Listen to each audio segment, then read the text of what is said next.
Iran America இடையேயான மோதல் தீவிரமடைந்து வரும் நிலையில் ஹோர்முஸ் நீரிணையை அமெரிக்காவின் ஒரு மாகாணம் என மீண்டும் ஒருமுறை அமெரிக்க அதிபர் டிரம்ப் அறிவித்திருப்பது சர்வதேச அளவில் கவனம் பெற்றுள்ளது. கடந்த பிப்ரவரி மாதம் ஈரான் மீது இஸ்ரேலின் ஆதரவோடு அமெரிக்கா படையெடுத்தது.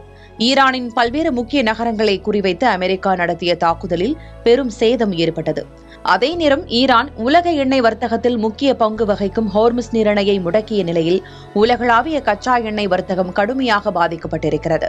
மோதலை முடிவுக்கு கொண்டுவர பல்வேறு தரப்புகள் மேற்கொண்ட முயற்சிகளும் பலனளிக்கவில்லை.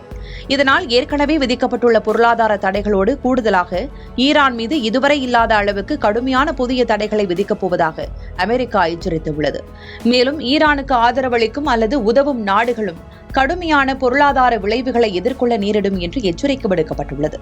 இச்சூழலில் ஹோர்முஸ் நீரிணையை அமெரிக்காவின் ஒரு மாகாணமாக குறிப்பிட்டு அதற்கான வரைபடம் ஒன்றை இம்மாதம் 18ஆம் தேதி ட்ரம்ப் வெளியிட்டார். இது சர்ச்சையை ஏற்படுத்திய நிலையில் இதற்கு பதிலடி கொடுக்கும் வகையில் அமெரிக்காவின் கலிபோர்னியா மாகாணத்தை ஈரானின் ஒரு பகுதியாக குறிப்பிட்டு ஈரான் தரப்பும் வரைபடம் ஒன்றை வெளியிட்டிருந்தது.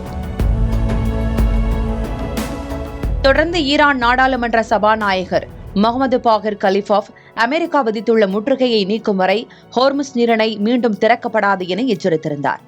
இச்சூழலில்தான் ஹோர்முஸை குறிப்பிட்டு அமெரிக்காவின் புதிய பிரதேசம் என குறிப்பிடும் வரைபடத்தை அமெரிக்க அதிபர் டிரம்ப் மீண்டும் ஒருமுறை பகிர்ந்திருக்கிறார். தொடர்ந்து அவரின் சமூக வலைதள பதிவில் ஹோர்முஸ் வழியாக பயணிக்கும் கப்பல்களுக்கு அமெரிக்கா பாதுகாப்பு அளிக்கிறது எனவும் இதுவரை 1000க்கும் மேற்பட்ட கப்பல்களை அந்த ஹோர்முஸ் வழியாக பாதுகாப்பாக அழைத்துச் சென்றுள்ளது என்றும் குறிப்பிட்டிருக்கிறார். இவ்வாறு ஈரான் அமெரிக்கா இடையேயான போர் 6 மாதங்களை கடந்தும் நீடித்து வரும் நிலையில் அமைதி ஒப்பந்தத்தை எட்டுவது சிக்கல் நீடித்து வருகிறது.